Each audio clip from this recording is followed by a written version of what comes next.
Thank you, Bishop Soto. Kristen Turner is Executive Director of Pro-Life San Francisco. She describes herself as a progressive, feminist, vegan, atheist, and social justice activist from Northern California. Kristen was recently featured in the New York Times for her work. She came down with a fever late last night, and we want her to be healthy. So Robert Bird, Executive Coordinator of Pro-Life San Francisco, will be sharing her remarks in her place. Thank you, Robert. As Catherine's told you, my name is Robert Bird, and I'll be delivering Kristen's remarks. Hello, my name is Kristen Turner, and I am the Executive Director of Pro-Life San Francisco and a lifelong resident of California. From a young age, I was passionate about engaging in social and political issues. When I was 19, I took that passion and turned it into action. For the past 2 years, I have dedicated my life to helping create a better world for every living being that inhabits it, from climate justice to animal rights, but most notably, children in the womb and their families.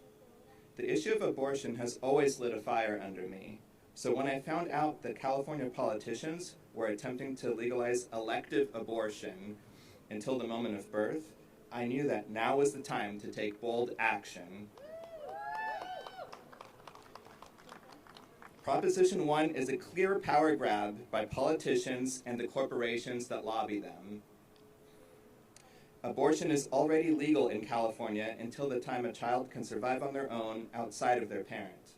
Abortion is also legal in California until birth, when the procedure is necessary to ensure the life of the pregnant person. According to a Pew Research study from this year, less than 1/5 of Americans support the type of unrestricted access to abortion that Proposition 1 would allow. Every single day, I watch my neighbors struggle to find housing, food, clothing, and clean water. Our community does all it can to protect and provide for each other.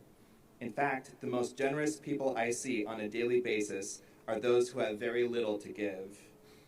California has already set aside $220 million to expand abortion access, $20 million specifically for people who don't even live in our own state. The California legislature has estimated it will cost an additional $100 million within the next 5 years to pay for those out-of-state abortions. Why can't we spend this money on our own residents? This is not an inherently political or religious issue either.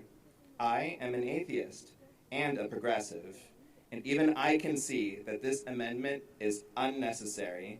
It deprioritizes the residents of our state, and it is an extreme violation of human rights. The majority of us can see that at 7, 8, 9 months old, that is clearly a baby. It's time we invest that $200 million into decreasing maternal mortality, especially for Black parents who face much higher rates due to healthcare discrimination, among other factors. It's time we invest that $200 million into families who are struggling, who live paycheck to paycheck. It's time we invest that $200 million into the mom who can't afford formula. And it's time we invest in our own communities without the false promises of politicians who only invest in us when they seek to ease their workload by eliminating the people they know will need help in the future. I am asking you for a no vote on Proposition 1. Thank you.